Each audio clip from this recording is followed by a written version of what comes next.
moving over to the NBA, I think it's time that we look at some rosters and look at the general teams, the way they're set up, and determine the real contenders. I believe that there are 4 contenders to win the NBA championship in each conference, and then after that we can kind of go over the outsiders, guys who are on the outside looking in. But for just general teams that I truly believe could win a championship, undoubtedly, I wouldn't really have to question it if you told me out in public this was your pick. I believe there are 4 teams in each contender. Is, of course, the Boston Celtics. They're looking to repeat, and ever since 2019, the team that has been the defending champions have not made it past the second round. But if any team has the talent to break that trend, it's definitely the Boston Celtics. They have an elite starting 5. They've got about 4 All-Stars on that starting 5 between Jason Tatum, Jaylen Brown, Kristaps for sure. And then any argument for Jrue Holiday or Derek White they're very, very crucial role players, very impactful for the Boston Celtics. So not only is that starting 5 stack, they've got guys like Peyton Pritchard, Al Horford that are very solid contributors as well. So the Boston Celtics in general are just a loaded team. And it's also not just that, but the fact that they're able to do a little bit of everything. They're very good defenders. You've got guys like Jrue Holiday, Derek White, Jaylen Brown. Tatum is a good defender. He has all the tools to be. But sometimes you just ask him to do a lot on offense, and he's not the best defender at times. But even he is very, very capable. And they can space the floor. Sometimes, to their detriment, they really try to space that floor and live and die by the 3. But in general, it's kind of what you want from modern offense. They're very 3-and-D oriented as a team. So it's really just a perfect coaching-wise, scheme-wise. They're a perfect fit for the modern NBA, and that's the big reason why they won the title last year. And, yeah, they do kind of live and die by the 3. But if they're making them at the rate that they did last year, that's perfectly fine because they're hitting them. And if they're hitting them, then no one's going to be able to stop them. And so if the Celtics weren't to win the title this year, I think it would be a collapse. It would be, they're not making their threes. And a team's able to come. It's like when the Rockets had that big lead against the Warriors in 2019, and then they missed like 27 straight threes. It'd be something like that if the Celtics weren't able to repeat.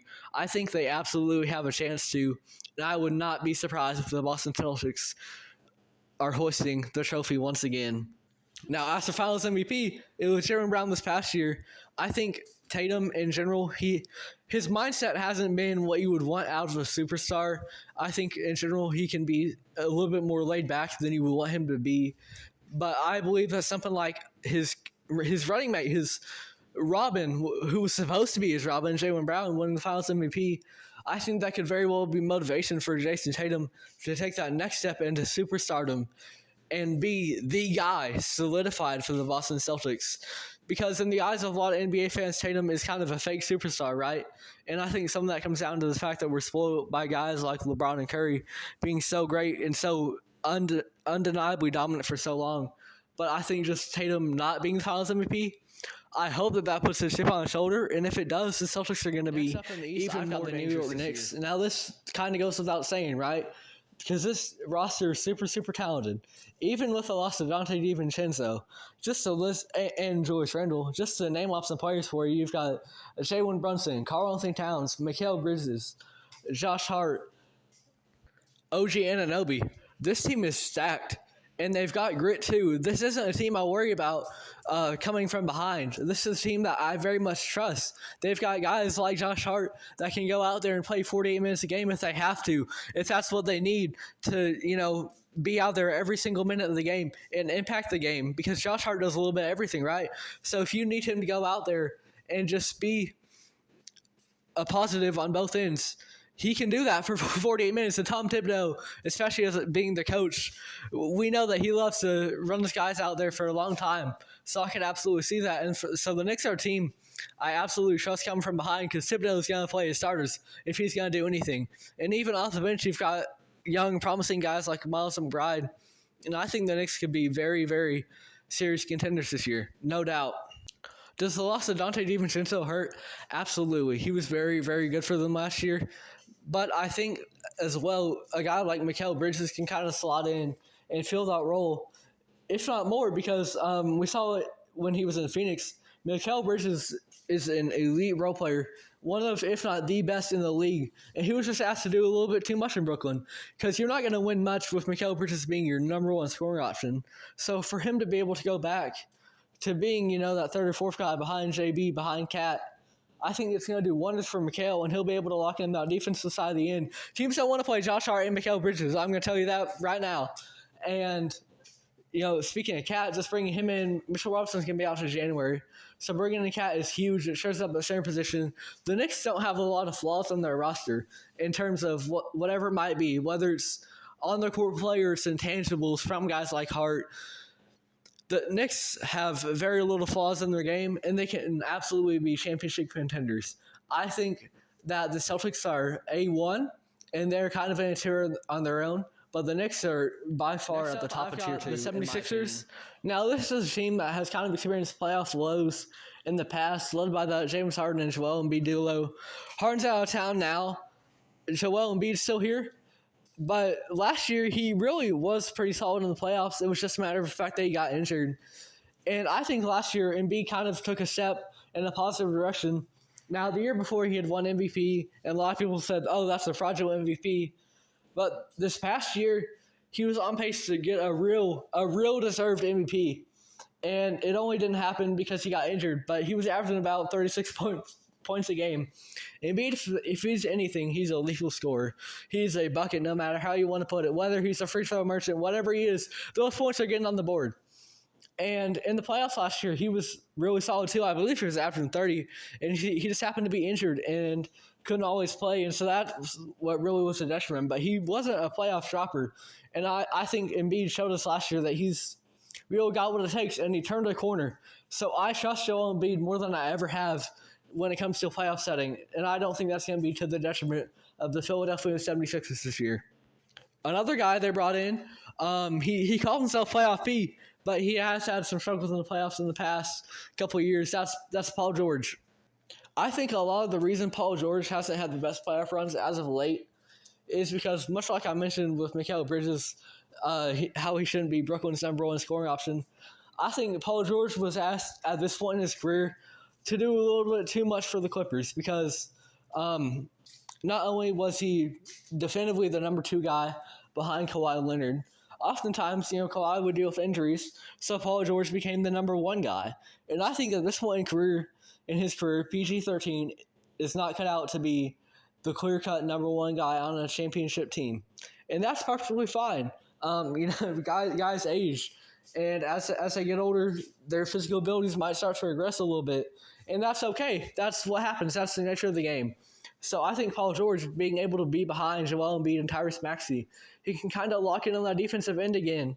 And I think he's going to be really good in Philadelphia in his new role. I think Paul George absolutely has what it takes to be a very impactful winning player in the modern NBA. And that just requires him taking a little bit of a step back. Now, last part of this big 3 here, Tyrese Maxey. He had an amazing year last year, and maybe his production's going to go down a little bit this year because Joel Embiid is going to be healthy for some point, right? He's not going to be out for most of the season, hopefully, knock on wood. And Paul George coming in, he's going to demand the ball a little bit. So Maxey's production might go down, but I think his impact's going to go up. I think he was pretty efficient last year. I think he can be even more efficient if he's taking a few less shots and kind of developing into more of a playmaker, the pure point guard for this team. I think Tyrese Maxey is going to do wonders this year in his development as not just being a scoring guard, but distributing a little bit more with the addition of a guy like Paul George. That's going to be really good because, Harden's been gone now, so Tyrese got more playmaking responsibilities then. And especially with a guy like Paul George is going to want the ball. Guess who's going to get that to him? Tyrese Maxey. So I think this year is going to be huge for his development, and it'll be good for him long-term and for the current Sixers team. So I think Philadelphia is a very strong contender. I see out east is the Milwaukee Bucks. I mentioned a couple of days ago that I believe that Damian Lillard is set to have a bounce-back year and that his first year with the Milwaukee Bucks is going to be more of an outlier as opposed to the norm for Lillard going forward, as opposed to being a sign of him really regressing and his age really limiting his game. I think it's more so a case of him having a lot of personal things going on in his life that just affected his game. And, also just the loss of his head coach midway through the season when they were doing really, really good. That's going to be an adjustment period. So Lillard wasn't as efficient last year, and his stats just weren't as eye-popping as they usually are. But I think Dame, he might not go back to being a 33-7 guy, right?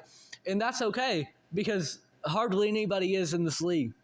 But if Lillard just is averaging, 28 points, 6 or 7 assists, I think that's great. And that's just what the Milwaukee Bucks need. Because if you have Giannis and Lillard averaging about a combined 60 points, maybe 32 from Giannis, 28 from Lillard, that is a deadly scoring duo, and a duo that can take you out in a variety of ways. Whether it's a Dame pick and roll to Giannis, or whether it's Damian Lillard lighting up from deep and way back from behind the three-point line, or Giannis driving to the basket, Mr. Run and Dunk Man, right? So I think that this duo has all the potential in the world. And when Doc Rivers came in, their offense became better. Their defense was a lot worse, but their offense did get better. And while the team's success under Doc Rivers didn't really show it, I think that the offense should be really good this year. Just another year for these two guys to learn to play with one another in a full offseason under Doc Rivers. I think the Bucks are set to take a step forward. Now for Giannis, because I just kind of mentioned Dame for the most part there, I think Giannis has put together some of the most complete seasons of his career recently. He's sort of been in MVP discussions, but for the most part, I think it's kind of overshadowed by guys like Luka or Shea, because these are the young, exciting new guys who are seeing new stuff that we haven't seen before from them. Well, Giannis, he's kind of been doing similar stuff, been a 30-point-per-game scorer with elite defense for a couple of years now. But guess what? 30 points per game on super high efficiency while being an elite defender, that's a recipe for winning basketball. That's a recipe for a high-impact top player in the league, and that's absolutely what Giannis is. So I think there's no reason to expect a down year from Giannis. I think he will be excellent once again, a top 5, top 3 player in this league. And as long as Dame can get things back on track and Doc Rivers is a little bit better with another offseason under him and Giannis continues his excellence, I think the Milwaukee Bucks can definitely be a contender. It's a lot more of a if for them as opposed to the other 3 teams I've mentioned previously, the Celtics, the Knicks, and the Sixers. But if they can hit on those what ifs, I think the Bucks can absolutely be a contender. Moving out to the Western Conference now, I think the Thunder are just going to build on what they did last year, because they really shocked a lot of people by being a top team in the West last year. I think the general consensus was going into the year, because this team had been the 10 seed the year prior, the general consensus going into the season was that the Thunder were going to be a very good team. They had a bright future, but it was going to take a few years before they hit that 1 seed, before they were, a top team in the Western Conference already. And so they blew those expectations out of the water. They beat the timeline completely. And for the Thunder now, they're in an early period of contention, and I think just growing along, guys like J-Dub and Chet just getting more experience and years in the league, I think the Thunder are only going to be better. The sky is the limit for these guys. This is a very talented young core. I could see, obviously, Shai Gilgeous-Alexander is an MVP candidate, but I could see a guy like J-Dub and Chet Holmgren. I could see them absolutely taking all-star leaps this year. And if they are to do that, and even if they aren't, the Thunder are set to be a top team in the Western Conference once again, because they were able to do that while Chet had his official rookie year, while J-Dub was just a sophomore. And so having added responsibilities for these guys, and maybe letting Shai, maybe his numbers won't be as eye-popping because J-Dub and Shai can take some of that load off of him. Maybe Shai averages only 28 points, right, as opposed to 31. Oh, no. I think that would be even better, because then Shai is able to play more on the defensive end of the ball. And because Shai is a very good defender, he has all the length in the world, all the physical abilities to be a good defender, especially for a point guard. I think that would be amazing for this team. And the sky's the limit. They are so young, and they're already so great. The Oklahoma City Thunder are absolutely contenders this year. And for many years really in no particular order. I should probably mention that already when we're talking about contenders, but whether it was in the East, I already went over all 4 of those teams, or the West, I got 4 teams in here as well. I'm not really going over these in any order. We're just going off vibes. How I feel like the conversation's going. But next up, we got the Denver Nuggets. Because this is a team that was tied for the 1 seed along with the Oklahoma City Thunder this past year. And for Denver, that was an expected spot for them. Well, the Thunder, they surprised a lot of people by being as good as they were so early on in the timeline. The Nuggets were right where they were expecting to be by the end of the regular season. And this team, every time I talk about them, I have to mention this. They have the perfect modern roster in the NBA. I mentioned earlier how the Celtics have the perfect play style and scheme in terms of being a great 3-and-D team. I think the Nuggets, their starting five is perfect for the modern NBA because it has everything you really need. You have a stable, steady point guard who isn't super flashy, doesn't need to be, and he rises in the playoffs in Jamal Murray. You had the perfect role player in KCP. You had a lights-out shooter, Michael Porter Jr. You had one of the most unique offensive talents we have ever seen, if not the most unique offensive talent we've seen in league history, Nikola Jokic. And you know who Jokic had that elite two-man game with? Aaron Gordon. So this team had the perfect roster, at least starting five-wise, in the entire NBA for the way the league's set up right now. And they bowed out to the Minnesota Timberwolves in round 2, which is very disappointing for them. They were a team that looked to repeat, and they brought back pretty much everyone that was crucial to that team from the year before. So they were really disappointed by the second round exit. But I think that the Denver Nuggets can absolutely be back this year. Now, I mentioned that perfect roster, and I included KCP. Obviously, he's not there anymore. He got that back. He went to Orlando. And you know what? I think he's perfectly justified to do so. On both ends, I think both sides of that coin will be fine in the end. It might be some growing pains for KCP in Orlando, and it might be some growing pains for Christian Brown and Peyton Watson over in Denver. But I think in the end, it'll work out for both teams because Christian Brown and Peyton Watson, they both have the tools and ability to be really meaningful role players. And, with the loss of Kentavious Caldwell-Pope, they will need to be really good role players, and I think they will absolutely step up to the call. I think Christian Brown especially has shown that he has what it takes. He had a 15-point playoff game. People were going crazy about that. And, 15 points, right? That might not seem like a lot, but he doesn't need to do much more. He just needs to play his role, lock in on defense, and just be a solid glue guy. And I think the Nuggets have two guys that are able to do that. They can slot into the starting lineup between him and Peyton Watson. So I think the Denver Nuggets are absolutely set up to look to be contenders once again and hopefully not go out in the second round this time. I'm sure that's what they're hoping for. And Jokic is a 3-time MVP now. Is he going to win 4? Probably not, because we don't see there's not much of a precedent for that in the NBA. Guys like Kareem obviously won more. He's got the record. But in general, we don't see many 4-time MVPs. But that does not mean that Jokic is not going to be just as dominant as ever. And when you were led by one of the greatest offensive centers we have ever seen in the NBA, in Nikola Jokic, you were without a doubt a championship contender. As long as the team that defeated those Denver Nuggets in the playoffs, that is the Minnesota Timberwolves. Now, with the loss of Cat, I have a little bit more question marks about this team than I do if they had just decided to run it back with the same roster. But from an on the court and from a business perspective, the move makes a lot of sense because Cat was about to be making $60 million a year, and Julius Randle's going to be making half of that. And he's really a Cat light in terms of his play style, an offensive-minded big man who isn't the best defender and can space the floor. Now, is Cat a better floor spacer than Julius Randle? Absolutely. But I think that Julius Randle will be able to fill in for Cat for the most part. Are there going to be moments where he's kind of a ball stopper and gets in the way Anthony Edwards, like when Rudy Gobert came in his first year, and there was a point where Anthony Edwards couldn't get any dunks off because Rudy was just in the paint the whole time? Yeah, I think there's going to be moments like that, and I think it's more a problem with Julius Randle than it was with Cat. But as the season goes on, I think the Timberwolves will only get better. They might get off to a little bit of a rough start, just some growing pains, but I think ultimately they will be fine.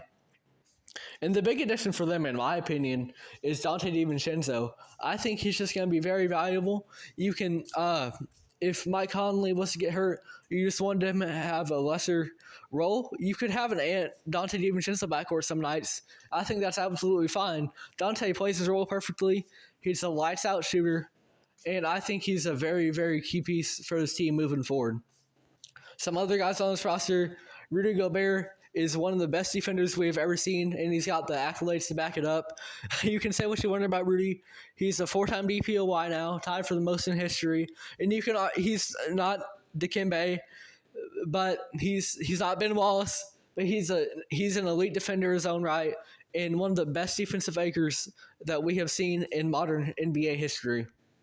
And not just in the post, but on the perimeter, we've got other guys like Jaden McDaniels and Nikola Alexander-Walker, who are just elite defenders. I think Nikola Alexander-Walker is one of the most underrated players in the entire NBA. No doubt. His defense is great. And it's funny because when Nikola came into the league, that was kind of seen as his negative. He wasn't the best defender. He was an offensive-oriented player. And he's completely shifted that narrative and done what he has needed to do to be a solid, impactful player in the league, and that is locking on the defensive end. And he's also a really solid offensive player, and Nikhil's great. But Jaden McDaniels especially, he just made his first all-defensive team this past year, and he's one of the best perimeter defenders in the entire league. He showed up in the playoffs last year. I think with the loss of Cat, Jaden can take a step up on the offensive end too. Maybe be a 15-point-per-game guy, and I'd love to see that because really he's been a great defender for a long time now, and it's just a matter of him getting the offensive game going. And speaking of offensive game, how about Naz Reid? Julius Randle's going to be taking up that starting spot. But Naz Reid, he won Sixth Man of the Year last year. There's no reason he can't be a very impactful Sixth Man this year. He plays really similar to Cat, actually. So, even if we didn't get Julius back, guess what? We would have thought of Naz Reid in that. And it would have been all right. And Naz Reid, he's a little bit of a meme, right? But Minnesota fans loves him. And there's a reason for that. They've watched this guy grow up. He's now the longest tenured player for the Minnesota Timberwolves. And he's grown into his own as a player. He's a really good offensive player. And we saw a lot better defense from him last year. I think that can absolutely continue. And Naz Reid's going to be a very important piece of this team. And lastly, Anthony Edwards. He's ready to lead his team into contention. I've got no doubt that Anthony Edwards can be the number one option on a championship team. And that you ask him, I'm sure he has all the confidence in the world that he can be that too, and that's what he's going to look to do. I think another year for the Minnesota Timberwolves. I don't think this is their year because I think there's going to be some growing pains with Julius Randle and Dante DiVincenzo, but I think they will absolutely be in the running to be a contender. And the year after this, I could absolutely see them winning the championship. But it could certainly come earlier this conference to talk about today is the Dallas Mavericks. I had a lot of questions about them going to the previous year, and they proved me wrong, absolutely. Because with the original addition of Kyrie and Luka, they didn't make the playoffs at all. They fell out of the playoffs completely. But as time went on, we kind of saw that was a logical decision from the front office. Because it ended up leading them to getting a higher draft position, and they went out and got Derek Lively with that, and he ended up being a very, very key piece, a very solid contributor for the Dallas Mavericks as a rookie, and in his sophomore year, he's only going to be better. So I think Derek Lively is going to be huge for the Mavericks this year. Obviously, Luka Doncic is great. He's absolutely in the MVP discussion. Kyrie Irving is probably one of, if not the best second option in the entire NBA. Kyrie could be the number one option on about half the teams in the league right now. So I think Kyrie is going to be very solid for them again. And that backcourt, having a guy like Kyrie can take the offensive load off of Luka a little bit. And I say that, and that's crazy to think because Luka has such a high usage rate. But if you're able to lean on Kyrie, then that opens the door for Luka Doncic to be a little bit better of a defender because he can focus more on that end of the ball. And that happened a little bit last year. I think it's going to be about the same. Luka isn't as terrible as a defender as he once was. So just having Kyrie there, it allows Luka to be a little bit better of a defender and unlock his potential there as a big point guard. But some other additions that Dallas Mavericks made, this one being at the trade deadline, were P.J. Washington and Daniel Gafford. And so with Derek Lively, I mentioned I think he's going to have a big sophomore year. They got another center that's just as good, and that's Daniel Gafford. They had a great two-man center rotation out there with Daniel Gafford and Derek Lively. I think both these guys could be starters in their own right. So to have two of them at the center position, that shows you up at that position for sure. And it's such a far cry from when they were running Dwight Powell out there. So I think that's just going to be great for the Dallas Mavericks. And PJ Washington as well is a really, really solid role player. And for a team like the Mavericks who don't have the best defenders, especially in the backcourt, to have a forward like that who's a good 3-and-D guy, sometimes a good 3-and-D guy, sometimes he's not the best space on the floor, but who has potential to be a good 3-and-D guy, who's a good defender, and just a solid all-around glue piece, PJ Washington is really huge for this team. So for the Dallas Mavericks, I had a lot of questions about them going into last year, but they proved me wrong. They made it to the finals, only losing to a stacked Celtics team. I think the Dallas Mavericks are absolutely going to be contenders again. And that is all for the contenders. In a couple of days, we're going to go over teams that are on the outside looking in. I've got 3 in the East and 4 in the West I want to talk about.